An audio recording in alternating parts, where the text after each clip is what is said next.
আসমান বানাইছি আমার মাখলুক, জমিন বানাইছি আমার মাখলুক, চন্দ্র বানাইছি আমার মাখলুক, সূর্যটা বানাইলাম সেটাও আমার মাখলুক, তারকা বানাইছি তাও আমার মাখলুক, বান্দারে তোরে বানাইছি তুই তো আমার মাখলুক। পার্থক্য কোথায় জানো? আমি আল্লাহ আসমান বানাইয়া বলি নাই আসমান আমার শ্রেষ্ঠ মাখলুক, আমি আল্লাহ চন্দ্র বানাইয়া বলি নাই চন্দ্র আমার শ্রেষ্ঠ মাখলুক, আমি আল্লাহ তারকারাজি বানাইয়া বলি নাই তারকারাজি আমার শ্রেষ্ঠ মাখলুক, আমি আল্লাহ জমিন বানাইয়া বলি নাই জমিন আমার শ্রেষ্ঠ মাখলুক। আমি আল্লাহ কোনো কিছুর বেলায় শ্রেষ্ঠত্বের ঘোষণা দেই নাই। বান্দারে আমি আল্লাহ তোরে বানাইয়া আমি আল্লাহ একমাত্র শ্রেষ্ঠত্বের ঘোষণা দিলাম আশরাফুল মাখলুকাত। সুবহানাল্লাহ বাইরে না মুখ দিয়া? সারাদিন বিড়ি টানলে সুবহানাল্লাহ কেমনে বাইরে হইব? বিড়ি খায়া মুখটারে নাপাক বানাইছো, এখন আর কোরআনের ময়দানে সুবহানাল্লাহ বের হয় না, এখন আর কোরআনের ময়দানে আলহামদুলিল্লাহ বের হয় না, কোরআনের ময়দানে আল্লাহু আকবার বের হয় না। গাঞ্জা খাইয়া মুখটারে নাপাক বানাইছো, যার কারণে নাপাক মুখে আর পাক জিকির উঠে না। ঠিক কিনা বলো? দিতে পারবেন নি সুবহানাল্লাহর আওয়াজ পরবর্তীতে? ইনশা আল্লাহ বলে সব বানাইছি তবে কোনটারে শ্রেষ্ঠত্বের ঘোষণা দেই নাই। ভূমিকাটা সাজাই বুঝেন, পরে মূল আলোচনায় যাইতেছি, আমি ভূমিকা সাজাইতেছি। আসমান বানাইছি কিন্তু শ্রেষ্ঠত্বের ঘোষণা দেই নাই, জমিন বানাইছি কিন্তু শ্রেষ্ঠত্বের ঘোষণা দেই নাই, তারকারাজি বানাইছি কিন্তু শ্রেষ্ঠত্বের ঘোষণা দেই নাই। বান্দা পাঁচটা জিনিস দিয়া তোরে বড় দামি বানাইলাম। এক নাম্বার, দুনিয়ার জমিনে যা কিছু দেখো আর না দেখো সব হলো আমি মাওলার বানানো মাখলুক। বান্দারে এই মাখলুকের মধ্য হতে সর্বশ্রেষ্ঠ মাখলুক হিসাবে তোরে বানাইয়া দিলাম মানুষ। আমি আল্লাহ যদি ইচ্ছা করতাম তোরে আমি আল্লাহ গরুর ঘরেও দিতে পারতাম, আমি আল্লাহ যদি ইচ্ছা করতাম তোরে ছাগল বানাইতে পারতাম, আমি আল্লাহ যদি ইচ্ছা করতাম তোরে আমি পশু পাখি বানাইতে পারতাম, কিন্তু আমি আল্লাহ দয়া করিয়া তোরে পশু পাখি বানাই নাই। আমি আল্লাহ ভালোবেসে আর মায়া করিয়া আমি আল্লাহ তোরে মানুষের ঘরে জন্ম দিয়া মানুষ বানাইয়া দিলাম। বান্দারে এক নাম্বার দামি মানুষ, আশরাফুল মাখলুকাত, সৃষ্টির সেরা জীব মাখলুক বা দামি মাখলুক বানাইলাম। দুই নাম্বার দামি জিনিস কি জানো? আল্লাহ বলে বান্দা মানুষ হওয়ার পরে তুই তাকাইয়া দেখ, মানুষের মধ্যে হিন্দু আছে, মানুষের মধ্যে খ্রিস্টান আছে, মানুষের মধ্যে ইহুদি আছে, মানুষের মধ্যে নাসারা আছে, মানুষের মধ্যে বিভিন্ন ধর্মাবলম্বী আছে, কিন্তু তাকাইয়া দেখ আমি আল্লাহ কত দয়া করছি তোর উপরে জানো। আমি আল্লাহ যদি ইচ্ছা করতাম তোরে হিন্দুর ঘরেও দিতে পারতাম, আমি আল্লাহ যদি ইচ্ছা করতাম তোরে বৌদ্ধর ঘরেও দিতে পারতাম, আমি আল্লাহ যদি ইচ্ছা করতাম তোরে ইহুদির ঘরেও দিতে পারতাম, কিন্তু বান্দারে মহাব্বত করিয়া আমি আল্লাহ একমাত্র তোরে মুসলমানের ঘরে জন্ম দিয়া দিছি। আদমিরা আদমিয়াত লাজমাস দেরাগর বুনা বাশদ হে জমাস মুসলমানি বুয়াদ গরদন নেহাদান আইনানে খুদ বদসতে খাজাদাদান। কার ঘরে জন্ম দিছে আল্লাহ? মুসলমানের ঘরে জন্ম দিয়া দিলাম। দুই নাম্বার দামি জিনিস, এই মাইকটা ঠিক করেন, মনিটরে রিভার্ব দেন, সাউন্ড তো কম কেন মনিটরের। দুই নাম্বার যা দামি জিনিস তোরে মুসলমানের ঘরে জন্ম দিয়া দিলাম, মনে রাখেন। এক নাম্বার কি? মানুষ বানাইলাম। দুই নাম্বার বান্দা মুসলমানের ঘরে দিয়া দিলাম। তিন নাম্বার দামি জিনিস কি জানো? এরে বান্দারা তাকাইয়া দেখ, এই জমিনের মধ্যে কত মানুষ আছে মুসলমানের ঘরে জন্ম নেওয়ার পরও ইমানটাকে বিক্রি করিয়া দেয়, আছে না নাই? আরো জোরে বলেন, আছে না নাই? মুসলমানের ঘরে জন্ম নেওয়ার পরে উত্তরবঙ্গে পঞ্চগড় যাও, আমার লালমনিরহাট যাও, আর কুড়িগ্রামের দিকে ঠাকুরগাঁও যাও, যাইয়া দেখবা এরা অভাবের তাড়নায় টাকার বিনিময়ে ইমানটা বিক্রি করিয়া খ্রিস্টান হইয়া যায়, অভাবের তাড়নায় টাকার বিনিময়ে ইমানটাকে বিক্রি করিয়া ইহুদি কাদিয়ানি হইয়া যায়। রে বান্দারা, সিলেটের মানুষ আল্লাহ এখনো ইমানের হালতে রাখছে, বলেন আলহামদুলিল্লাহ। আল্লাহ বলে বান্দা মুসলমানের ঘরে জন্ম নেওয়ার পরও কত মানুষ বেঈমান হয়ে যায়, কত মানুষ নাস্তিক হয়ে যায়। শাহরিয়ার কবিরার মুরগি চোরা যত নাস্তিক রাম বাম সংসদের মধ্যে 17 বছর রাজত্ব করেছে, এদের অধিকাংশই মুসলমানের ঘরের সন্তান। কথা ঠিক? এরে সিলেটের মানুষ শোনো, হিন্দুর ঘরে জন্ম নিয়ে আমার নবীর বিরোধিতা করবে, স্বাভাবিক মেনে নেওয়া যায়। ইহুদির ঘরে জন্ম নিয়ে আমার আল্লাহকে গালি দিবে, স্বাভাবিক মেনে নেওয়া যায়। মুসলমানের ঘরে জন্ম নিয়ে যখন আমার নবীকে নিয়ে কটূক্তি করলো, মুসলমান কোনোদিনও মেনে নিতে পারে না। ঠিক কিনা? আল্লাহ বলে বান্দা মুসলমানের ঘরে জন্ম নেওয়ার পরে এখনো তুই ইমানের হালতে আছে, শুকরিয়া আদায় কর। বান্দারে, 1 নাম্বার দামি জিনিস তোর মধ্যে দিয়া দিলাম, সেই দামি জিনিসটা হলো দুনিয়ার সব মাখলুক, কিন্তু মাখলুকের মধ্যে শ্রেষ্ঠ মাখলুক তুই।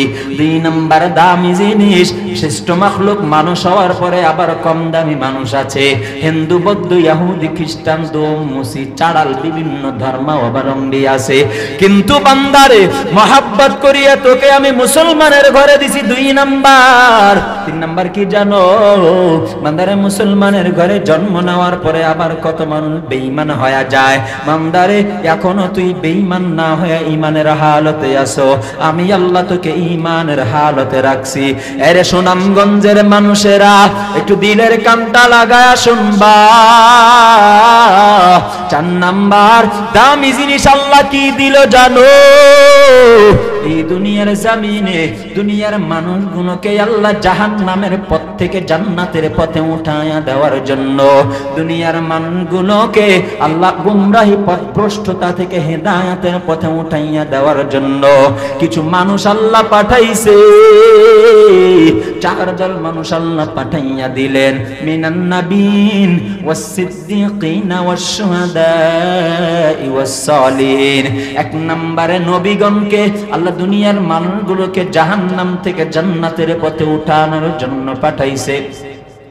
দুনিয়ার মানুষগুলোকে জাহান্নাম থেকে জান্নাতের পথে উঠাবার জন্য 4 দল মানুষের মধ্যে 1 নাম্বার নবী পাঠাইছেন আল্লাহ। নবী আল্লাহ পাঠাইলে 1,24,000 মতান্তর, 2,24,000 পয়গম্বর। সিলেটের মানুষ একটু চিন্তা করিয়া জবাব দিবা, আদম নবী থেকে নিয়ে আমাদের শেষ নবী পর্যন্ত যত পয়গম্বর দুনিয়ায় আসছে, সর্বশ্রেষ্ঠ পয়গম্বর আল্লাহ কাদেরকে দিয়েছে? বলেন আমাদেরকে। কাদেরকে? আল্লাহ আমাদেরকে দিয়েছেন সর্বশ্রেষ্ঠ দামি নবী। কেমন দামি নবী জানো?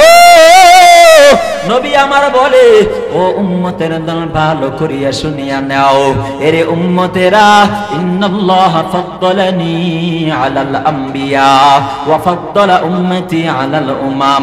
রব্বে কারীম আমার দয়ার রব দুনিয়ায় যত নবী আছে সমস্ত নবীদের মধ্যে শ্রেষ্ঠত্বের মর্যাদায় আমি নবীকে আল্লাহ দান করেছে। কেমন শ্রেষ্ঠ জানো?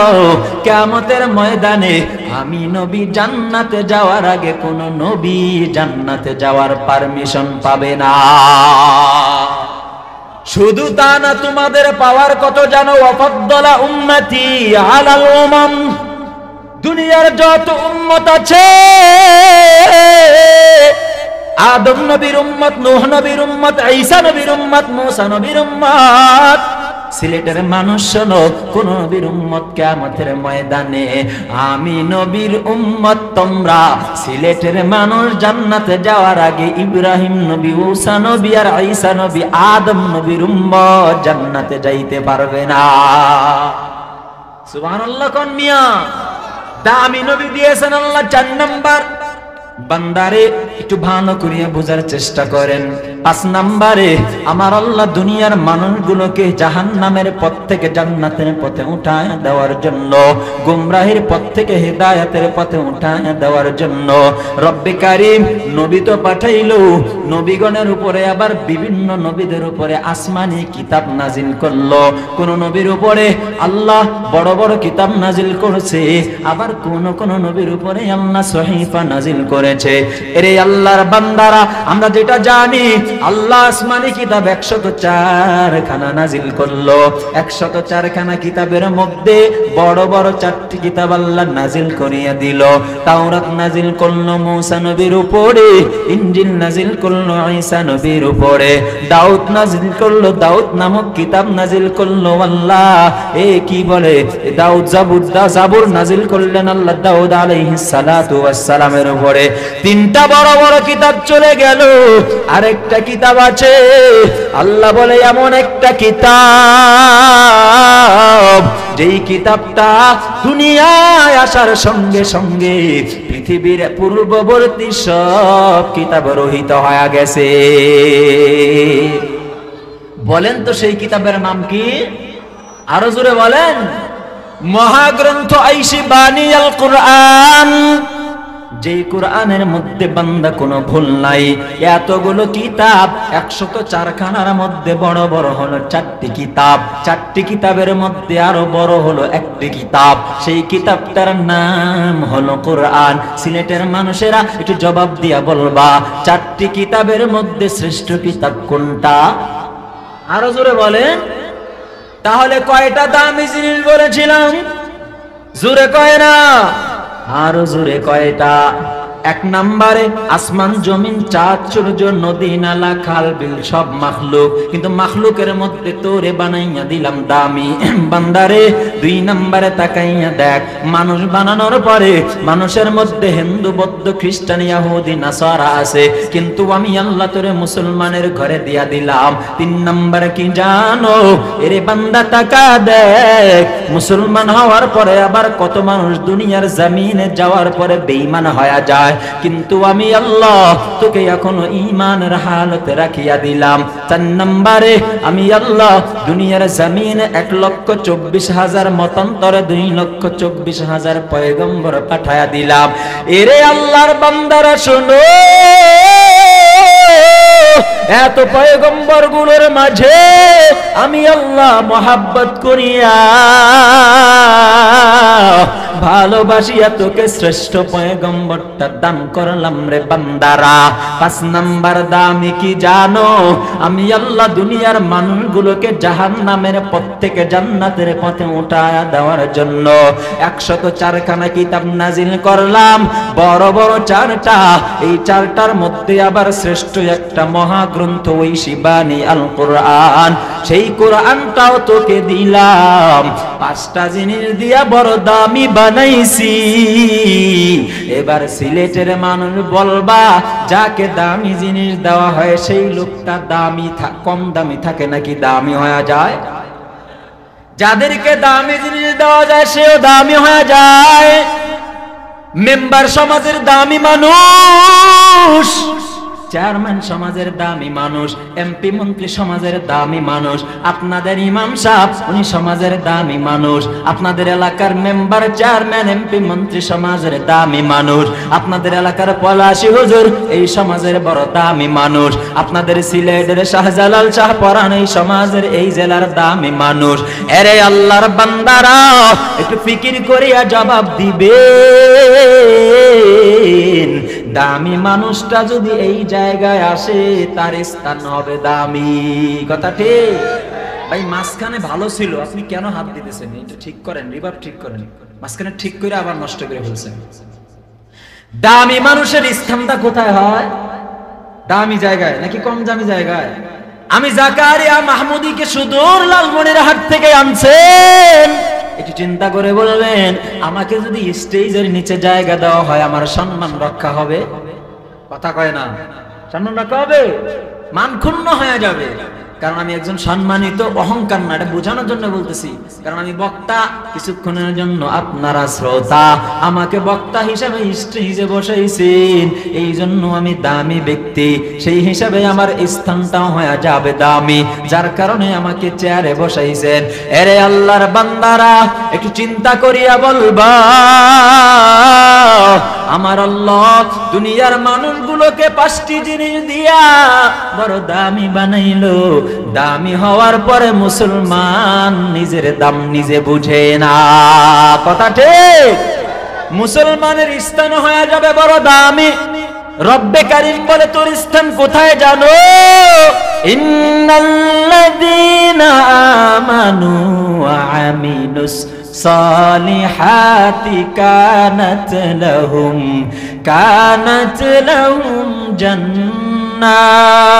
জান্নাতুল ফিরদাউসি নুজুলা।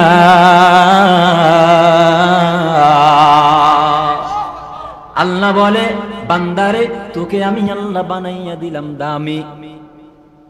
জিকির করেন লা ইলাহা, সবাই জবান খুলে, ইল্লাল্লাহ, লা ইলাহা, লা ইলাহা ইল্লাল্লাহ, লা ইলাহা ইল্লাল্লাহ, লা ইলাহা ইল্লাল্লাহ মুহাম্মাদুর রাসূলুল্লাহ। তাহলে দামি মানুষের স্থান হয় কোথায়? দামি জায়গায়। আমি দামি, আমাদের স্থানটাও হবে দামি জায়গায়। সেই দামি জায়গাটা হলো রব্বে কারীম বলে জান্নাতুল ফিরদাউস, কথা ঠিক? স্থানটাও হবে দামি। বান্দারে চেয়ারম্যান বড় দামি, চেয়ারম্যানের স্থানটাও হয়ে যাবে দামি।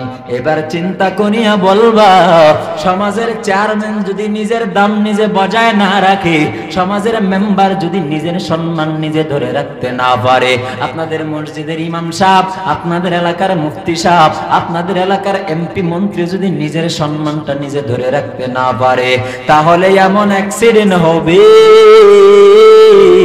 মাথায় রাখবা, যেই জিনিসটা যত দামি হয় তার অ্যাক্সিডেন্টও তত ভয়াবহ হয়। একটু চিন্তা করে বলবেন, সাইকেল দুর্ঘটনায় ক্ষতি বেশি হয় নাকি মোটর সাইকেল দুর্ঘটনায় ক্ষতি বেশি হয়?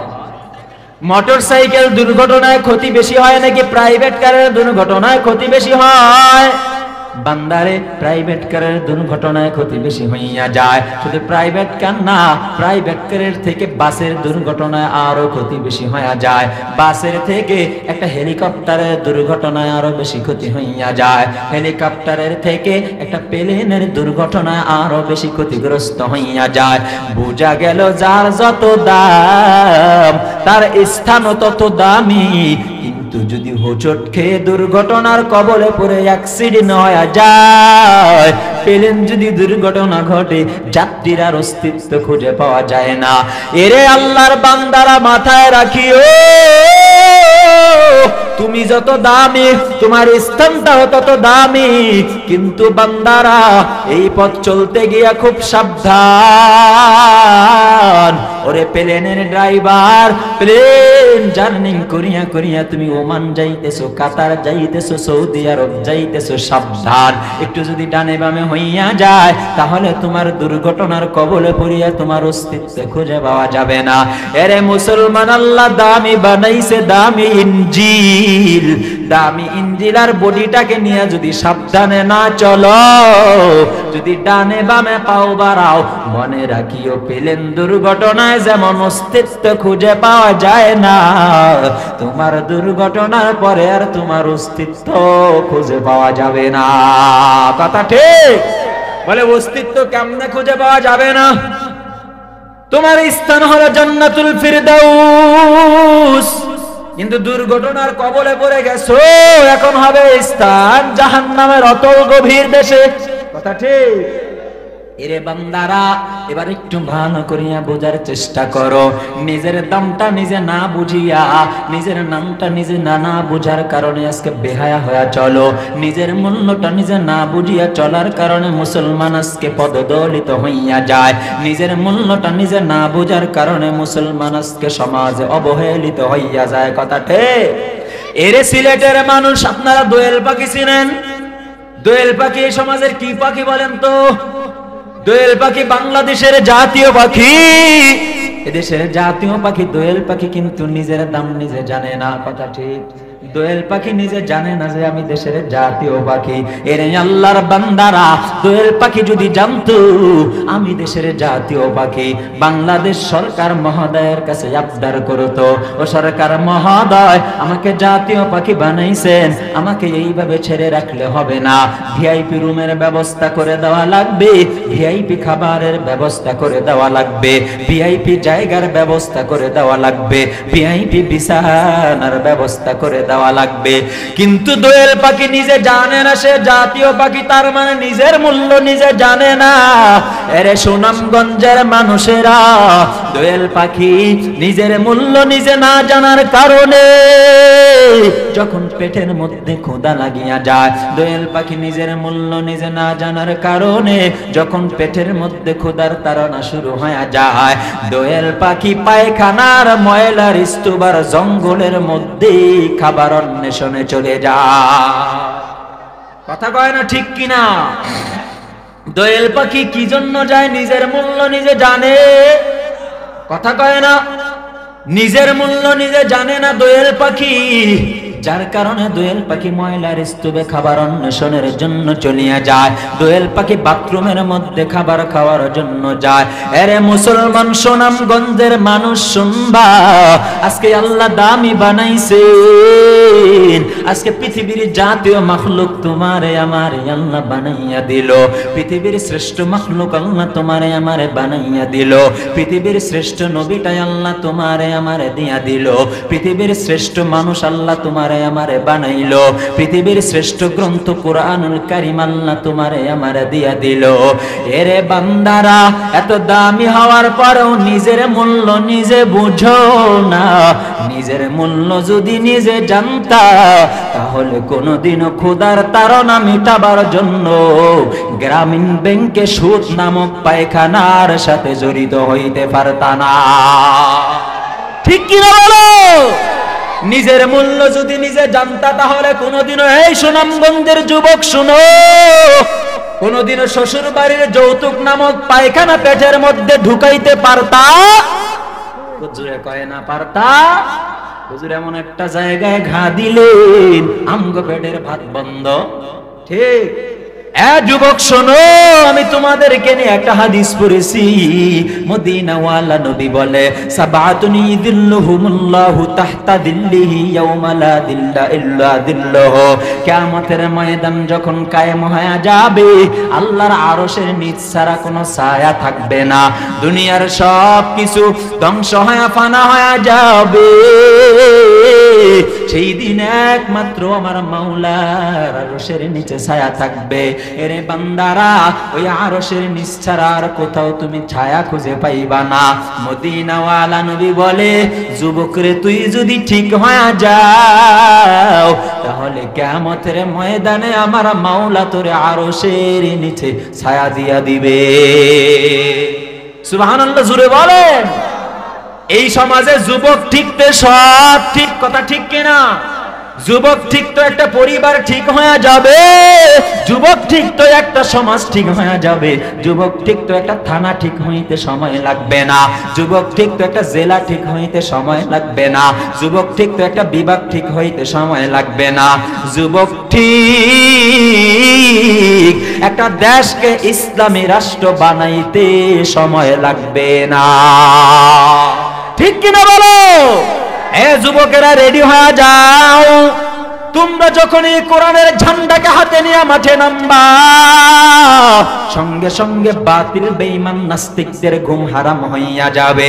মোদি বলো আর যাই বলো, দাদা বলো আর খালামণি বলো আর নানি বলো, যতই কল রেকর্ড ফাঁস হইয়া জাগার আসতে চাক, এরা যতই বলুক যে চট করিয়া ঢুকবো, চট করিয়া চলে আসবো, ওলামায়ে কেরাম দেশের তাওহীদি জনতা টের পাবে না। এরে সাবধান হয়ে যাও, মনে রাখিও এই দেশের তাওহীদি নাগরিক জনতা ওলামায়ে কেরামের মতো সচেতন দ্বিতীয়টা কেউ হতে পারে না। আমরা সচেতন আছি, চট করিয়া ঢুকবা। এ যুবক রেডি থাকো, এই সুনামগঞ্জের যুবকেরা ভালো করিয়া শুনিয়া নাও, ইমানটারে মজবুত বানাও, নবীজির আদর্শ নিয়ে নিজের ইমানটাকে পাকাপোক্ত শক্তিশালী বানাও। খালিদ বিন ওয়ালিদের মতো হইয়া যাও, তালহা ইবনে বারার মতো হইয়া যাও। ঢুকবা, ঢুকো, এখনই ঢুকবা, আমরা অ্যালার্ট হয়ে আছি, কখনই তোমরা ঢুকবা, কোনো সমস্যা নাই, সমস্যা নাই। আমরা তাকাইয়া আছি, আমি আজকে মেহমান হিসাবে আসছি, মেহমান খানায় আমাকে মেহমানরা মেহমানদারি করাইছে। তুমিও বাহিরের রাষ্ট্র থেকে ঢুকবা, তুমি এখন মেহমান, আর আমাদের মন্ত্রী নাই, আমাদের সরকার নাই, তোমার ঢুকতে দেরি হবে। মনে রাখিও তোমার মেহমান খানা হিসাবে আমরা একটা ভিআইপি কামরার রুমের ব্যবস্থা করেছি, যেই রুমটার নাম হলো আয়না ঘর। সেই রুমের মধ্যে ঢুকাইয়া সুনামগঞ্জের যুবক রেডি থাকো, তোমাকে মেহমানদারি করানো লাগবে। মেহমানদারি করানোর জন্য এই দেশের 18 কোটি মানুষের 36 কোটি জুতা দিয়া মেহমানদারি করানো লাগবে। ঠিক কিনা বলো যুবক? ঠিক তো, সব ঠিক কথা, ঠিক কিনা? এই যুবকেরা, যৌতুক নামক পায়খানা খাওয়া বাদ দাও, তোমার দিল পবিত্র হয়ে যাবে, ইবাদতের মধ্যে মজা পাইয়া যাইবা। এরে সুনামগঞ্জের মানুষেরা, আজকে নামাজের দাওয়াত উলামায়ে কেরাম হাতে পায়ে ধরিয়া দেয়, এরপরও নামাজের দিকে আসতে চাও না।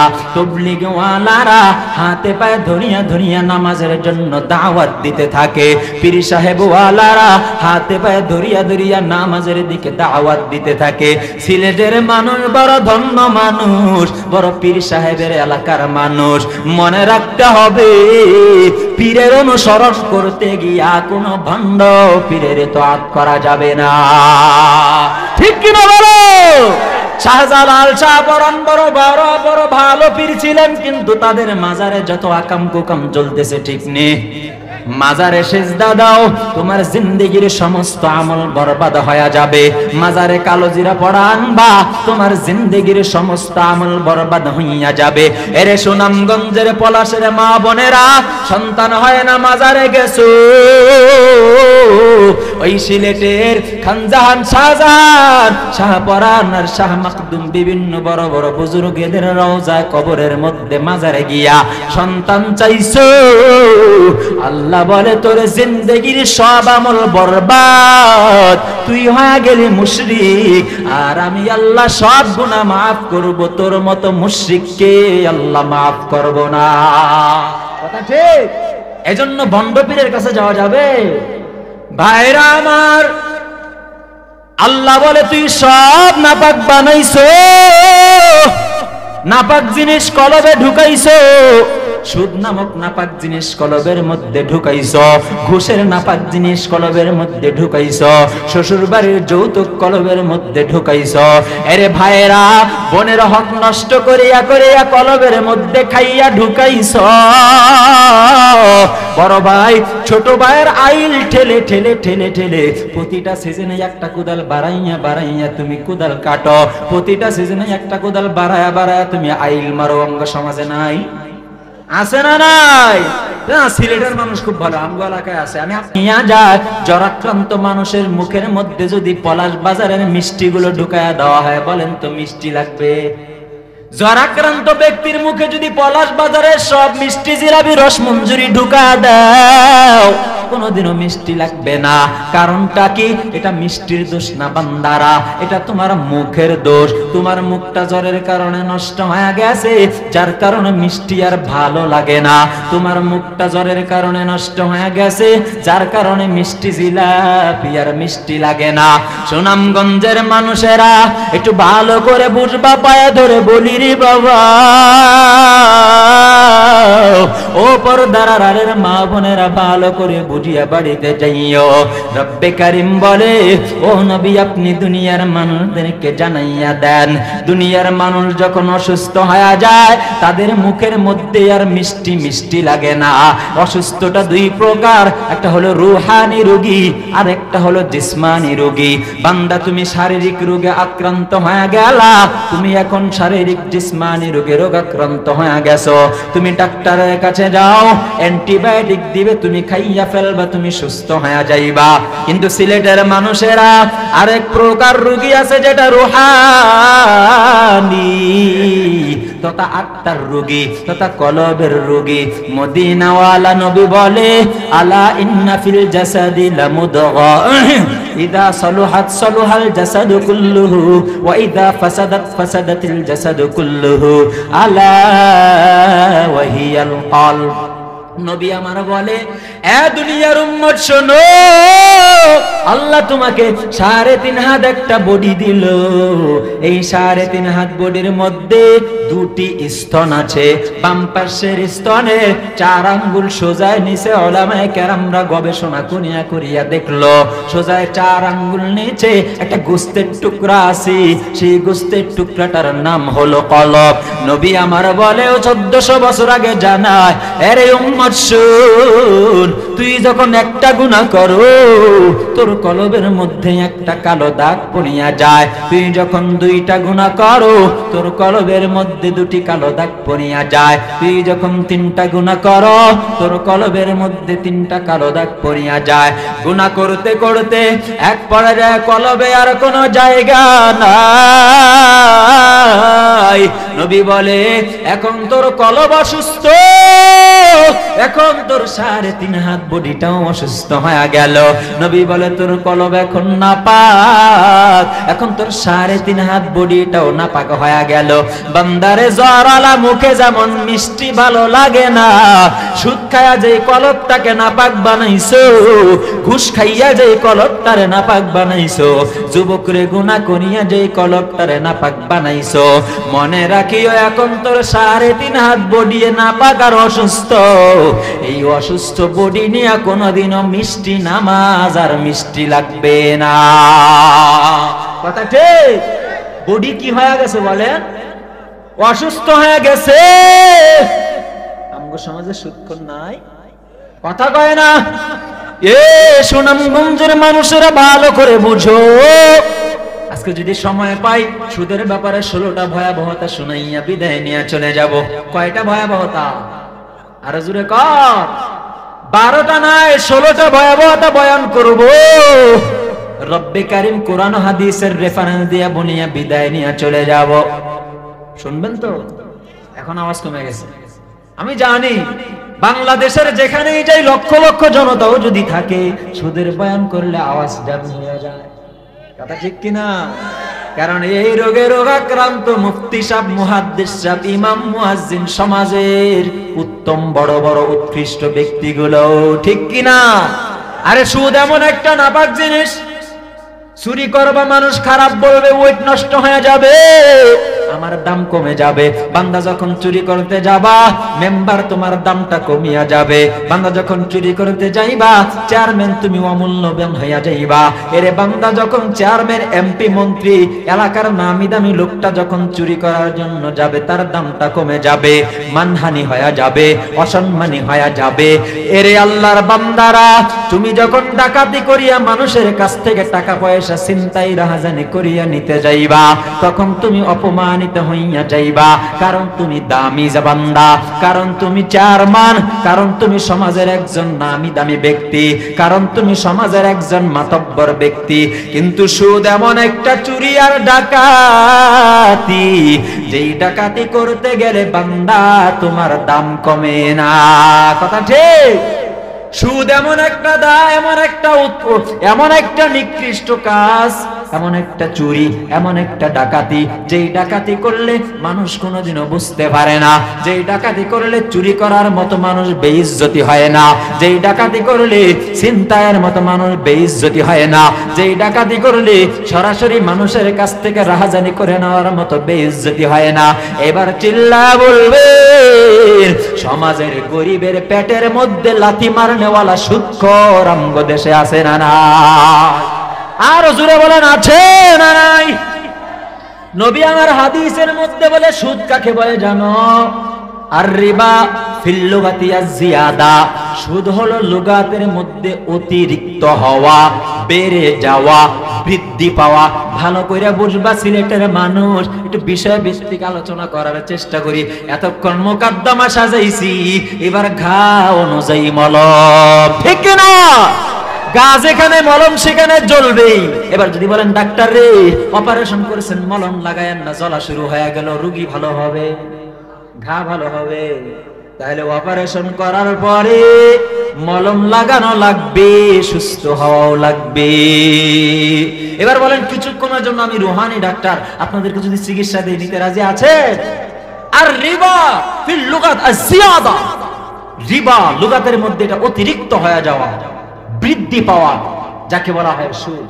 পারিভাষিক সংজ্ঞা বলা হয় এমন ঋণ দেওয়া নেওয়া, যেই ঋণের মধ্যে কোন প্রকারের পাওনা দাওনা ছাড়াই অতিরিক্ত টাকা যে কোনো উপায়ে অর্জন করে নেওয়া। লেনদেন করতে গিয়ে অতিরিক্ত কোনো মুনাফা, অতিরিক্ত কোনো লাভ বান্দা জুলুম করে নিয়ে নেওয়া, এটাকে বলা হয় সুদ। মিয়া, আমগো এলাকায় মনে করেন, বিশেষ করে সুনামগঞ্জের মানুষ বন্যার সময় ঘর বাড়ি ভেঙে যায় না? ভাঙে কি ভাঙে না? আল্লাহ আমাদের সবাইকে এবং সুনামগঞ্জ সিলেটবাসীদেরকে বন্যা কবলতি থেকে হেফাজত করুন, বলেন আমিন। ঘর বাড়ি ভেঙে গেল, সমাজের মাতব্বরের কাছে যায় বলে, ভাইজান আমার বাড়িটা ভেঙে গেল, আমার একটা গরু ছিল, ওই গরুটাও বন্যার পানিতে ভাসিয়া চলে গেল, আমার একটা ঘর ছিল, এই ঘরটাও বন্যার পানিতে ভেসে চলে গেল। এবার বড় লোকের কাছে যাইয়া বললা, ভাইজান গো আমাকে 20,000 টাকা হাওলাত দেন, আমাকে 20,000 টাকা ঋণ দেন। বড় লোক বলে, বাবারে 20,000 টাকা দিব, কতদিন পরে দিবা, কত টাকা বাড়ায়া দিবা? কথা ঠিক। 20,000 টাকা দিল, 2 বছর, 1 বছর পরে 5,000 টাকা মুনাফা সুদ। 20,000 টাকা নেওয়ার পরে তুমি গরু কিনে আবার হালের গরু কিনছো, হালের গরু কিনিয়া 20,000 টাকা 1 বছরে ইনকাম করছো। 1 বছরের ইনকামের টাকাটা তুমি বড় লোকের কাছে আবার দিয়া দিলা। এরপরে যেই 5,000 টাকা আছে, এবার নিজের বাড়ির টিনের চাল খুলিয়া তারপরে সুদ দেওয়া লাগে। কথা বলেন ঠিক কিনা?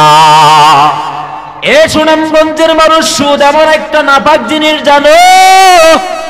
আল্লাহ বলেন, আমি কয়েকটা শাস্তির কথা বলবো, 16টা হাতে নিয়েছি, সময় যে কয়টার হবে সে কয়টা বলবো। আল্লাহ বলে, এ দুনিয়ার মানুষেরা শুনিয়া নাও, কিয়ামতের ময়দানে 1 নাম্বার সুদখোরের শাস্তি কি জানো?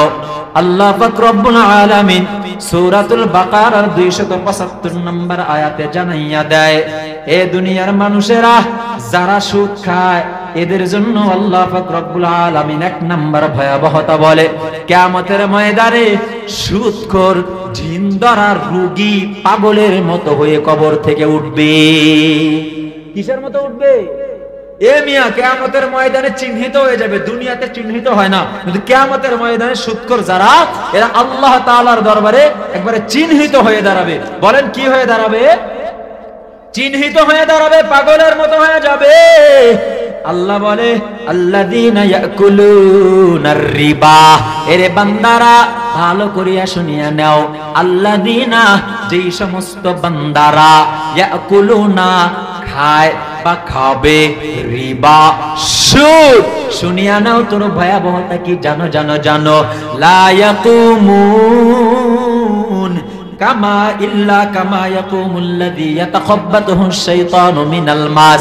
নফি নফি ইসবাত যারা উলামায়ে কেরাম আছে তারা বুঝবে। লা ইয়াকুমুন সুদখোর কিয়ামতের ময়দানে দাঁড়াবে না, তবে দাঁড়াবে ইল্লা ইয়াকুমুল্লাযী ইয়াতাখাব্বাতুহু শাইতান মিনাল মাস। একটা মানুষকে যখন জিন ধরে, জিন ধরার পরে সে পাগলের মতো হইয়া যায়, পাগলের মতো পাগলা পাগলি করতে থাকে, মির্গি রোগীর মতো করতে থাকে, উল্টা পাল্টা করতে থাকে। এরে সমাজের সুদখোর শোনো, আল্লাহ বলে লা ইয়াকুমু ইল্লা কামা ইয়াকুমুল্লাযীনা ইয়াতাখাব্বাতুহুশ শাইতানু মিনাল মাস। জিনে ধরলে যেমন মির্গি রোগীর মতো দেখা যায়, সুদ খাইয়া উঠছো কিয়ামতের ময়দানে মির্গি রোগের মতো উঠিয়া যাইবা। বান্দারে একটু আমল করার চেষ্টা করো, শুধু একটা কান দিয়া ঢুকাইলা আরেকটা কান দিয়া বের করবা, তা হবে না, তা হবে না, তা হবে না। সামি'না ওয়া আতা'না, সাহাবায়ে কেরামের মতো শুনবা, অনুসরণ করে নিবা, তবেই মাহফিলের দ্বারা ফায়দা হবে। আল্লাহ বলে কিয়ামতের ময়দানে মির্গি রোগীর মতো দাঁড়াবে। বলে এরা কারা? বলে যালিকা বিআন্নাহুম ক্বালু ইন্নামাল বাই'উ মিসলুর রিবা। আল্লাহু আকবার। একদল মানুষ এরা সমাজের মধ্যে আছে, চাচা গো আপনি সুদ কেন খান? চাচা রে আপনারা তো আল্লাহ কোন দিক দিয়া অভাব দেয় নাই। আপনার ছোট ভাইটারে যদি আপনি, আপনার 5টা সন্তান আল্লাহ দান করছে, আপনি 3 বেলার জায়গায় 6 বেলা পেট ভরে সন্তানগুলোকে খাওয়াইতেছেন। আপনার ছোট ভাইটা না খেয়ে থাকে, একটা দিনও তো আপনি টাকা পয়সা বুদ্ধি পরামর্শ থাকার জায়গা দিয়ে সহযোগিতা করলেন না। একটা টাকা দিয়ে সহযোগিতা করেন, না করিয়া আপনি কেন 10,000 টাকা দিয়া 2,000 টাকা মুনাফা নেন? আপনি কেন 10,000 টাকা দিয়া 5,000 টাকা মুনাফা নেন? সুদখোরের 1 নাম্বার সবচেয়ে বড় যুক্তি, এরা বলে বাজান রে, সিলেট বাজার থেকে একটা লুঙ্গি যদি আপনি 200 টাকা দিয়ে কিনে আনিয়া পলাশ বাজারে 250 টাকা বিক্রি করেন, বলে 50 টাকা লাভ। কয় টাকা লাভ? একটা লুঙ্গি 200 টাকা দিয়ে কিনছো, সুনামগঞ্জ থেকে 200 টাকা দিয়ে কিনে পলাশ বাজারে 250 টাকা বিক্রি করছো, লাভ কত? সবাই কয় না 50 টাকা লাভ। আল্লাহ বলে বান্দা শোন, সুদখোরের বড় যুক্তি আল্লাহ নিজেই বলে দিতেছে। এরা কি যুক্তি দেয়? এরা বলে একটা লুঙ্গি, একটা পণ্য 100 টাকা কিনে যদি 150 টাকা বিক্রি করা যায় 50 টাকা লাভ, তাহলে আমি একটা মানুষের কাছে 100 টাকা দিয়া 10 টাকা লাভ কেন নিতে পারবো না? আছে না ভাই এমন জালেম? সবচেয়ে বড় যুক্তি এটা। এই যুক্তির খণ্ডন আসতেছে সামনে। সুদখোর বলে যে এটাও যেমন লাভ, ব্যবসার মধ্যে যেমন লাভ হয়, এরকম সুদের মধ্যে টাকা দিয়েও তেমন লাভ করা যায়। এরে বান্দারা শোনো, মদিনাওয়ালা নবী হাদিসের মধ্যে জানাইয়া দেয়, নাহা রাসূলুল্লাহ সাল্লাল্লাহু আলাইহি ওয়াসাল্লাম আন বাইইজ যাহাবি বিজ যাহাবি ওয়াল ফিদ্দাতি বিল ফিদ্দাতি ওয়াল মিলহা বিল মিলহি। মদিনাওয়ালা নবী বলে, বান্দারে সুদ কারে কয়? জানো জানো জানো জানো, লবণের বিনিময়ে লবণ তুমি বিক্রি করতে পারবা না, স্বর্ণের বিনিময়ে স্বর্ণ তুমি বিক্রি করতে পারবা না, রূপার বিনিময়ে রূপা তুমি বিক্রি করতে পারবা না, গমের বিনিময়ে গম তুমি বিক্রি করতে পারবা না, জবের বিনিময়ে জব তুমি বিক্রি করতে পারবা না। বিক্রি করতে পারবা, শর্ত একটা আছে, সমান সমান হওয়া লাগবে। এই হাতে 1 কেজি লবণ আছে, এই হাতে 1 কেজি লবণ লাগবে। এই হাতে 1 কেজি গম আছে, এই হাতে 1 কেজি গম লাগবে। কিন্তু 1 কেজি গম দিয়া 1.5 কেজি গম নিছো, মদিনাওয়ালা নবী বলে তোর পেটে সুদ ঢুকাইছো। বুঝতে পারছেন? স্বর্ণের বিনিময়ে স্বর্ণ, ভালো করে বুঝেন, রূপার বিনিময়ে রূপা। তবে স্বর্ণ দিয়ে রূপা ক্রয় করা যায় যাচ্ছে, রূপা দিয়ে স্বর্ণ ক্রয় করা যায় যাচ্ছে। আর স্বর্ণ এই হাতেও স্বর্ণ, এই হাতেও স্বর্ণ, কম বেশি করা যাবে না, এক সমান বিক্রি করা যায় যাচ্ছে। 1 কেজি স্বর্ণ 1 কেজি স্বর্ণ জায়েজ, 1 কেজি স্বর্ণ 1 কেজি 1 পোয়া স্বর্ণ জায়েজ নাই। আমগো সমাজে মহিলারা আছে না, 1 কেজি লবণ ধার দিয়েছে, পরবর্তীতে 2-3 দিন 4 দিন 5 দিন কিছু জালেম স্বামী আছে লবণ ছাড়াও তরকারি খায়। সমাজে আছে না নাই? বলে লবণ আনো না কেন? টাকা নেই, 2 দিন পরে আনি। 2 দিন মানুষের বাড়ি থেকে হাওলাত করে খাইছে। এরপরে ভাবিরে কথা দিছে, ভাবি 1 প্যাকেট লবণ দেননি, আপনারা 3 দিন পরে দিয়ে দিব। এবার 3 দিনের জায়গা হয়ে গেছে 5 দিন। 5 দিন পরে ভাবিরে বলে, ভাবি 5 দিন কথা ছিল 3 দিন, হয়ে গেল 5 দিন, জান 1 পোয়া লবণ বাড়ায় দিলাম। সুদ। এটা কি সুদ? এরকম এক কথায় এক জাতীয় জিনিস বিনিময় আদান প্রদান করলে, কম বেশি করলে সেটা সুদের আওতাভুক্ত হয়ে যাবে, সুদের অন্তর্ভুক্ত হয়ে যাবে। এক জাতীয় জিনিস এদিক সেদিক করা যাবে না, সমান সমান। একটা আলু দিয়ে একটা আলু নেওয়া লাগবে, একটা আলু দিয়ে 2টি আলু নিতে পারবেন না। আমগো সমাজে একটা প্রথা আছে, 1 কেজি ভালো চাউল দিয়ে 2 কেজি ভালো চাউল দিয়ে 2 কেজি খারাপ চাউল দিয়ে 1 কেজি ভালো চাউল নেয়। এটাও সুদ। 2 কেজি খারাপ চাউল দিয়ে, হ্যাঁ যদি নিতেই হয় তাহলে টাকা দিয়ে নাও, চাউল দিয়ে নয়। একই জাতীয় জিনিসের মধ্যে বিনিময় আদান প্রদান করলে কম বেশি করা যাবে। বুঝাইতে পারছি? এবার বলেন, টাকা আর টাকা এটা একই জাতীয় কিনা? আমি 10 টাকা দিলাম, 100 টাকা দিলাম, 10 টাকা আপনার কাছ থেকে লাভ নিলাম, মুনাফা নিলাম। এখন তো এটার নাম দিছে কি? ইন্টারেস্ট, নাকি ইংরেজিতে কি বলে? এটা মুনাফা, এটা লাভ না, এটা মুনাফা, এটা ইন্টারেস্ট। ইংরেজিতে খায়, সুদ খায় না, ইন্টারেস্ট খায়। নাউজুবিল্লাহ বলেন মিয়া। নাম পাল্টা খাইছো। আল্লাহ বলে, তুই যতই নাম পাল্টাও না কেন আমার বিধান তো ঠিক থাকবে। বান্দারে 1 নাম্বার শাস্তি কিয়ামতের ময়দানে এরা পাগল হইয়া দাঁড়াইয়া যাবে। এরা কারা? দালিকা বিআন্নাহুম ক্বালু ইন্নামাল বাইউ মিসলুর রিবা। যারা বলে বেচা কিনা যেমন হালাল, বেচা কিনা ব্যবসা বাণিজ্যের মাধ্যমে যেমন টাকা পয়সা লভ্যাংশ নেওয়া যায়, লাভ উপার্জন করা যায়, ঠিক তেমনি ভাবে টাকা দিয়ে টাকা লাগাইয়াও লাভ নেওয়া যায়। দোস্তরে একটু ভালো করে একটা যুক্তি দিলে বুঝবা এই যুক্তির খণ্ডনটা। আপনাদের সমাজের একটা যুবক বিবাহ করিয়া একটা সন্তান জন্ম দিল, একজন সন্তান বিবাহ করিয়া জন্ম দিল। চিন্তা করে বলবেন এটা হালাল জাদা নাকি হারাম জাদা? বিবাহ করে জন্ম দিছে, হালাল জাদা নাকি হারাম জাদা? আর একজন বিবাহ ছাড়া জন্ম দিল সন্তান, হালাল জাদা নাকি হারাম জাদা? কারণটা কি? এটাও তো সন্তান জন্ম দেওয়া, সেটাও তো সন্তান জন্ম দেওয়া, এটাও তো মিলামিশার মাধ্যমে হইল, সেটাও তো মিলামিশার মাধ্যমে হইল।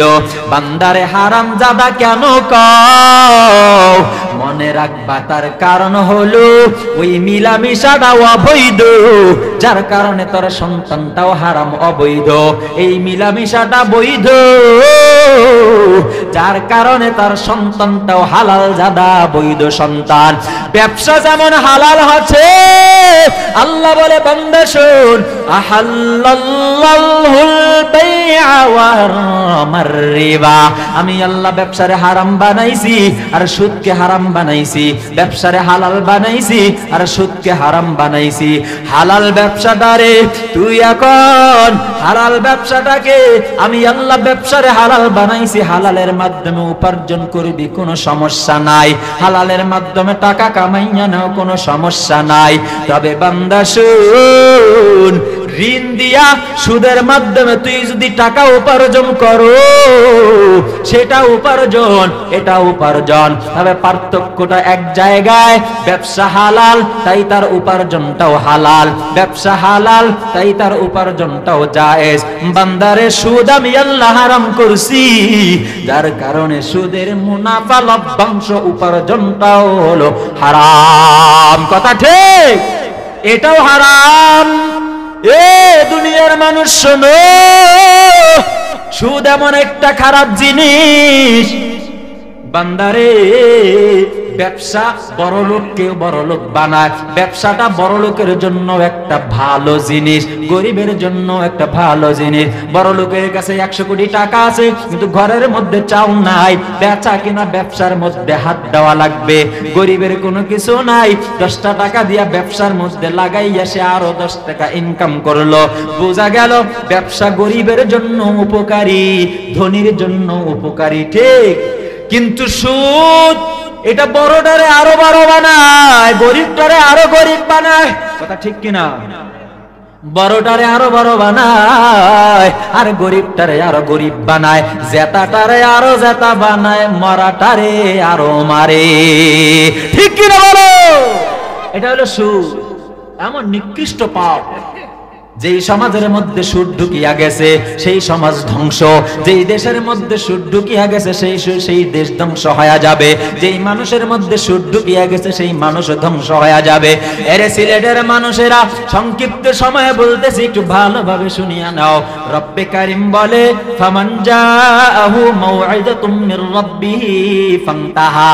আজকে সিলেটের মানুষ, আমি জাকারিয়া মাহমুদী সুদ সম্পর্কে আপনাদের কাছে মেসেজ দিতেছি, আমি জাকারিয়া মাহমুদী সুদ সম্পর্কে একটু বার্তা দিতেছি, আপনাদের কানে ঢুকছে।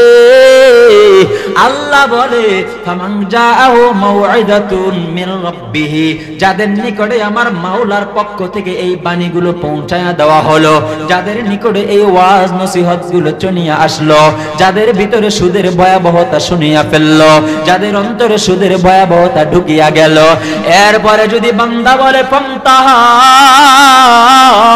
আল্লাহ গো এতদিন সুদ খাচ্ছি আর কোনোদিনও সুদ খাবো না, এতদিন সুদের খাতায় নামটা ছিল, আজকে জাকারিয়া মাহমুদের বয়ান শুনিয়া সুদের খাতা থেকে নামটা কাটিয়া ফেলবো, আজকে বাড়িতে যায় বলবো বিবি রে হালাল খাবো, ডাল ভাত নুন ভাত খাবো, তবুও সুদের টাকা গরিবের পেটের মধ্যে লাথি মারিয়া গোশত মাংস বাড়িতে উঠাইব না। আরে মা বোনেরা, স্বামীরে বুঝাইয়া বলো, ও স্বামী আমার, 2 টাকা 10 টাকা 5 টাকা দিয়ে ডাল ভাত আনো, ডাল ভাত খেয়ে থাকবো, তবুও গরিবের পেটের মধ্যে লাথি মারিও না। আরে সন্তানেরা, তোমরা তোমার বাবাদেরকে বুঝাইয়া বলো, ও আমার বাবা, এত ভালো প্যান্ট শার্ট কাপড় পরার কোনো দরকার নাই, বছরে 12টার দরকার নাই, বছরে 6টা 3টা 4টা প্যান্ট শার্ট পরব, এই 4টা আনেন, তবুও গরিবের পেটের মধ্যে লাথি মারিয়া সুদের টাকা আনার দরকার নাই। এরে আল্লাহর বান্দারা, রব্বে কারীম বলে যদি এইভাবে তওবা করে ফিরিয়ে আসতে পারো, ফান্তাহা ফালাহু মা সালাফ, সুদের টাকায় একটা বাড়ি বানাইছো, সুদের টাকায় একটা গাড়ি কিনে ফেলছো, সুদের টাকায় 10 তলা বিল্ডিং এর মালিক হয়ে গেছো, এখন তুমি বুঝছো। আল্লাহ বলে বান্দা তুই তো বড় দুর্বল, আগে তুই বুঝো নাই, এখন বুঝছো, তওবা কর। ফালাহু মা সালাফ, একটা বাড়ি বানাইছো, ওইটা আমি আল্লাহ তোরে মাফ কইরা দিমু, একটা গাড়ি কিনে ফেলছো, ওইটা আমি আল্লাহ তোরে মাফ কইরা দিব। আর যেই টাকাগুলো আছে, এই টাকাগুলো সওয়াবের নিয়ত ছাড়া মসজিদ মাদ্রাসার বাথরুমের মধ্যে দিয়া দাও, দেওয়া যাবে না ইনশাআল্লাহ। আল্লাহ বলে ফালাহু মা সালাফ, আল্লাহ বলে সব মাফ হয়ে যাবে। এরে আল্লাহর বান্দারা, এরপরে আল্লাহ পাক রব্বুল আলামিন বলেন ওয়া আমরুহু ইলাল্লাহ, এই ব্যাপারটা আল্লাহর উপরে ন্যস্ত করিয়া দাও, এই ব্যাপারটা আল্লাহর উপরে সারিয়া দাও। এটার লম্বা ব্যাখ্যা আছে, দেওয়ার সময় হবে না। এরপরে আল্লাহ বলে যদি তওবা করো তো মাফ, পক্ষান্তরে যদি তওবা না করো, আয়াতের পরের অংশে আল্লাহ বলে ওয়া মান আদা ফাউলাইকা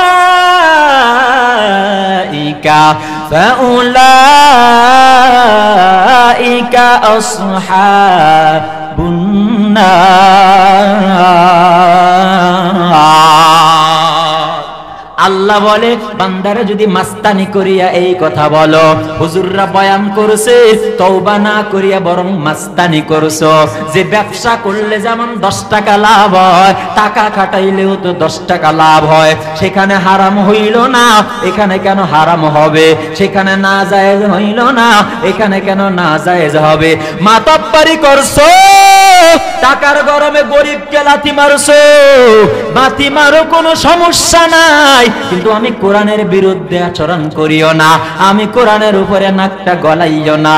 ওয়া মানা আদা, মাস্তানি করছো, নাফরমানি করছো, মনে রাখিও ফাউলাইকা আসহাবুন নার। শুধু আসহাবুন নার আল্লাহ বলে নাই, এই আসহাবুন নার জাহান্নামে যাওয়ার পরে সঙ্গে সঙ্গে হুম ফিহা খালিদুন। আল্লাহ বলল, আল্লাহ বলে সুদখোর রে, তুই যদি মাতাব্বরি করিয়া সুদটাকে জায়েজ বানাইতে চাও, আমি আল্লাহ তোরে বেঈমান বানায়া চিরস্থায়ী জাহান্নামী বানায়া দিব।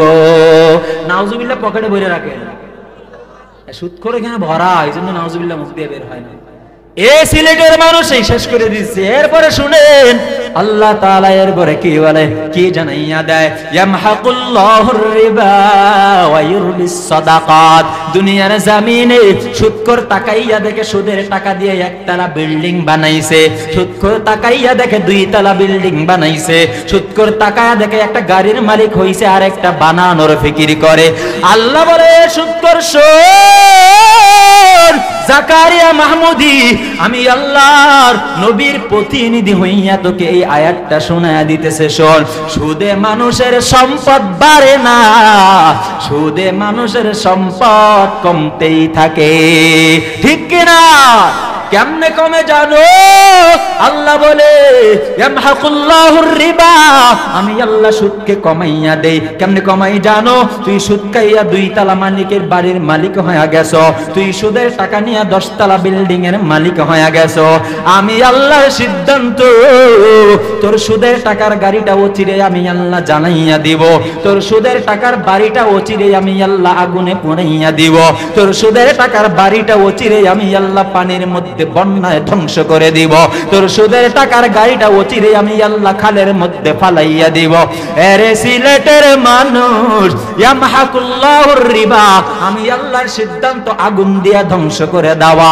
সুদের টাকা খায়া বউয়ের চেহারা ভুলাইছো, অচিরেই তোর বউ প্যারালাইসিসে আক্রান্ত হয়ে যাবে, অচিরেই তোর বউ ডায়াবেটিসে আক্রান্ত হয়ে যাবে, অচিরেই তুই নিজেই ডায়াবেটিসে আক্রান্ত হয়ে হাসপাতালের বেডে শুয়া শুয়া ধুকে ধুকে মরবি, ঠিক কিনা বলেন? আল্লাহ বলে ইয়ামহাকুল্লাহুর রিবা, সুদ কমতে থাকে। এ দোস্ত, দুনিয়ার নজরে তুমি দেখতেছো সুদ বাড়তেছে। এ মিয়া, as-সাদাকাতু তারাদ্দুল বালা, দান সদকা করলে বালা মুসিবত দূর হয়। আর আল্লাহ বলে 1 টাকা দান করলে 70 টাকা দানের সওয়াব। এবার বলেন তো, দান করলে বাড়ে না কমে? আল্লাহ এটা বলে এখানে, ওয়া ইউরবিস সাদাকাত, বান্দারে ইয়ামহাকুল্লাহুর রিবা, সুদ আমি আল্লাহ কমাইয়া দেই, ওয়া ইউরবিস সাদাকাত, আর আমি আল্লাহ সদকা করলে বাড়াইতে থাকি। দুনিয়ার নজরে তুই দেখো সুদ তোর ঘরের মধ্যে বাড়ায়, 100 টাকা লাগাইলে 10 টাকা তোর মধ্যে ঢুকিয়া যায়, বাড়লো না কমলো? এমনি বাড়লো না কমলো? দুনিয়ার দৃষ্টিতে 100 টাকা লাগাইছো, 10 টাকা বাড়ছে, দুনিয়ার নজরে বাড়ছে। আর আমার আল্লাহ বলে না না না, আখিরাতের নজরে তোর কমিয়া গেল। ওয়া ইউরবিস সাদাকাত,